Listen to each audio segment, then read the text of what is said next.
Thanks everybody for coming to the March 28th, 2019 Tech Talk. Today we're going to be talking about My NCBI, which is a tool through the NCBI website that basically allows you to save searches, save some citations, find articles that may be relevant to your research. There's a number of different tools that we're going to be going over. You may notice that there's not too many people attending this. That is just due to the fact that we actually had a recording error. So this is kind of a secondary recording of it. So we're going to go through it and make sure that we have something that we can post up for it, and hopefully it's a little bit better because it's been practiced already. At any rate, we're going to go ahead and get started. You can see the URL for the My NCBI website in the top right of the Adobe Connect screen. And then, so this, what you're seeing here from my shared screen is the sign-in page.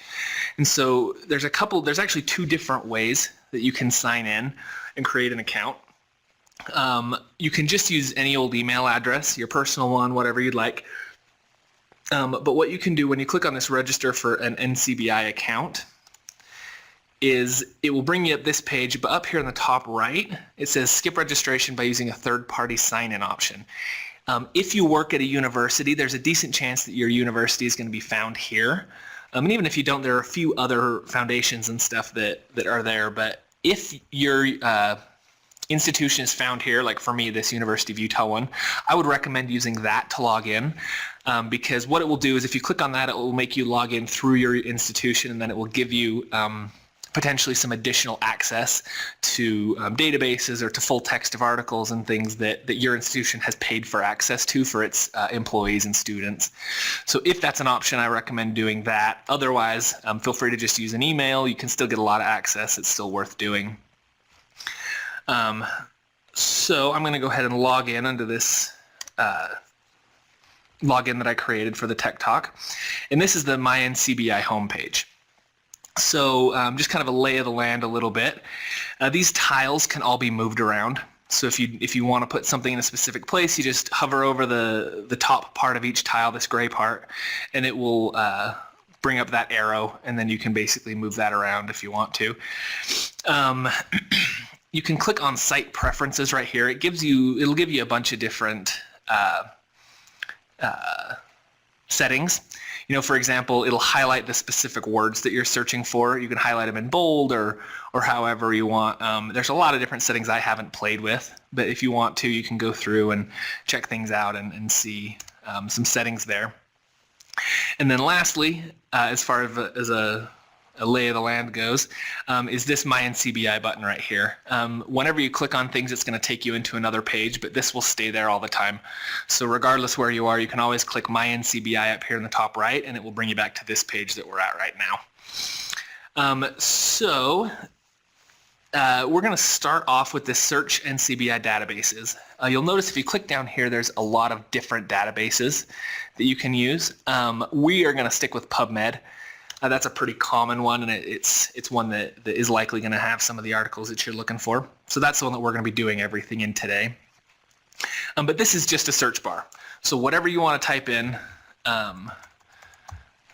for example, pediatric EMS, you can click on that and it'll bring up articles that have the word pediatric and the word EMS in it, or that have been tagged with those words, even if they aren't in the name. A lot of times if the author has tagged them, they will. So this is kind of the main page of what articles you're going to see when you search for something. And there are a couple of different options you can do from here. So the first is going to be this format section right here. What it's showing us right now is a summary. What the summary basically is what you're seeing. It's just a title, It's just a title and then some information about the authors and then you know, some DOI numbers, things like that. If you want to see fewer on each page but more information, you can click this down and select like an abstract, and it will actually show you the entire abstract for that article just here in the search page. So obviously you're seeing a lot fewer articles, but you're seeing a lot more of them. So that's an option. I like to keep it personally just in summary because I can always go to the abstract later if I want. This text I would recommend against. It just turns it into a TXT file basically, which is harder to read. It doesn't look as good. So that is that the search NCBI databases thing tile. And that's all that is, basically. It's just a search, so you don't have to get out or you don't have to leave this page in order to search for new articles or new search terms. Next is this saved searches window. This is kind of the main thing that I wanted to show in this Tech Talk.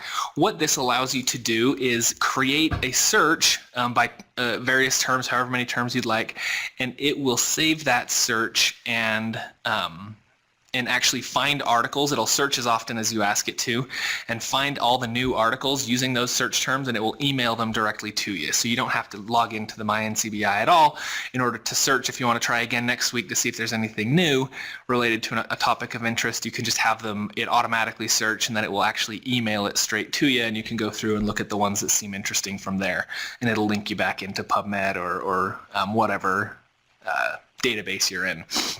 So in order to do the saved searches, there's essentially two different ways to do that. So the first way is if you're finding an article. So I just typed in. So you'll come in here and you'll just, underneath the search bar here, you'll click Create Alert. And when you click on that Create Alert, it'll bring you to this page.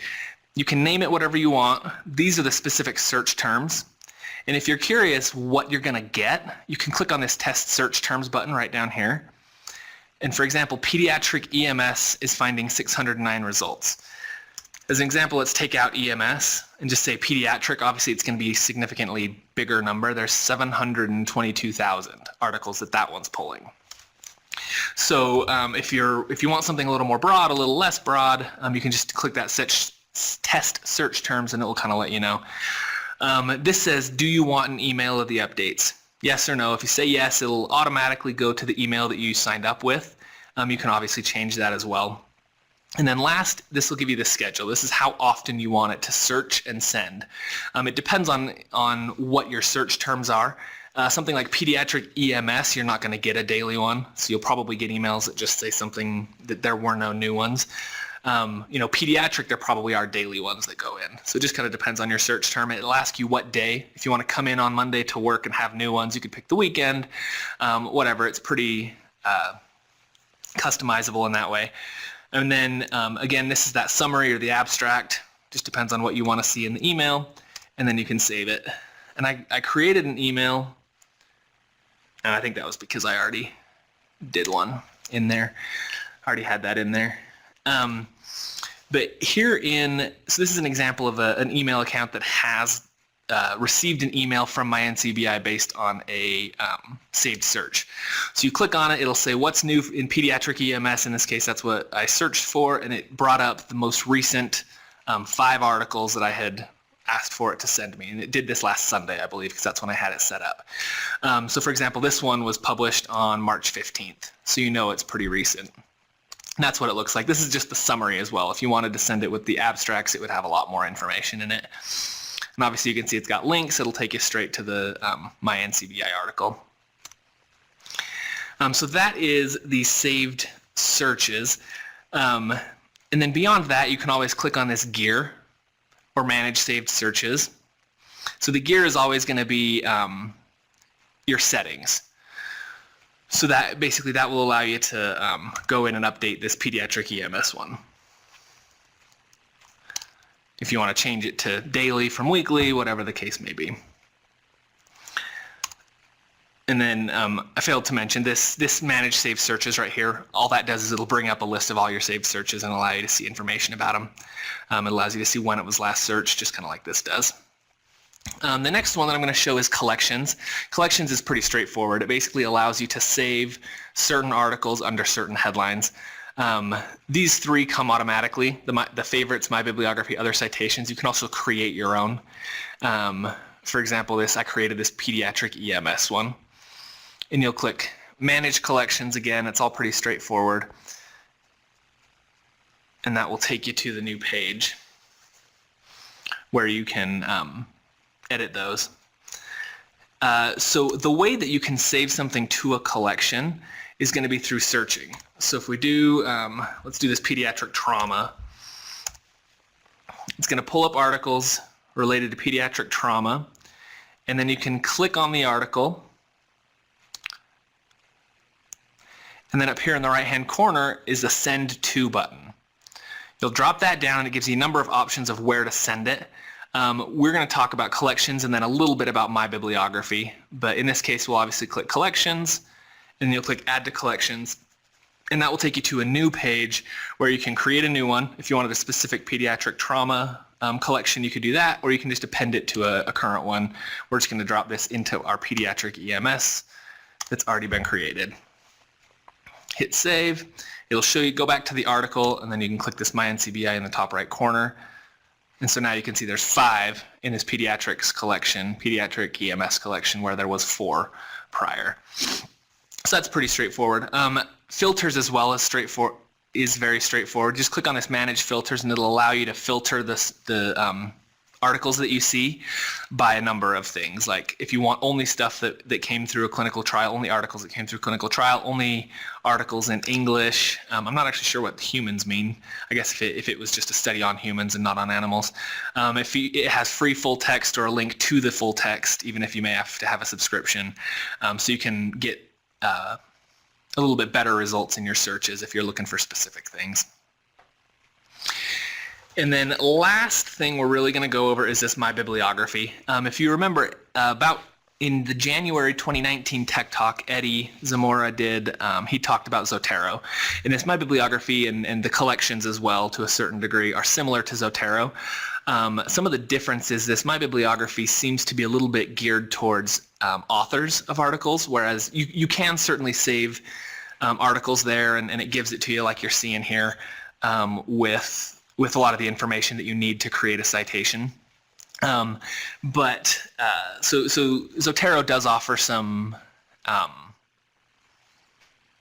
features that you're not going to see here. So if you're interested in that, you can go back and watch Eddie's talk on Zotero. But there is some features built into my NCBI that do similar things. As far as so this shows you just the top few items. I only have 3 in this one in this case. You can always go to Manage My Bibliography. It'll bring them all up, and then you can do different things with it. One thing that's important, and you can do this also with collections when you go in, is this one is public, which means, let me go back really quick, it means it's showing this URL right here. Meaning if there's another manager or another person, a coworker that you want to share these citations with, or in this case, share these collections with, when you go into the collection, you have the option to show, you'll go into the Manage Collections, and it'll show you the URL for that specific collection. If you click Public, actually, is what it is. Then it'll give you a URL. You can share that with somebody else. But if you don't want to share it, if you just want to keep it yourself, you just would click Make It Private. I believe it comes automatically as private. You have to change it to public, and then it will generate that URL.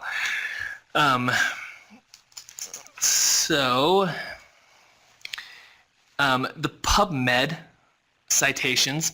So I put this one in right here for example, specifically because it will show you if an article allows free full text.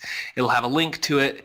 This cited in PMC, basically the cited in, basically means that this article has been cited in other articles. And so if you're curious about what other research has used the article you're looking at, that cited in PMC will be there. And then related citations that I'll have, that's just going to look for similarly titled articles. As far as the last thing is going to be how to save something to my bibliography. It's going to be that same way as before. You're going to search for something, and then you can either click through the article and do the send to, or you can click the checkbox and come up here to send to. You'll send it to my bibliography, and that one you can just add it straight in and then save it. And then when you go back to my NCBI, you'll see that now there's 4 items where there was 3 before. So that's basically the simple overview of my NCBI. There's a few other things here. This recent activity obviously is what it is.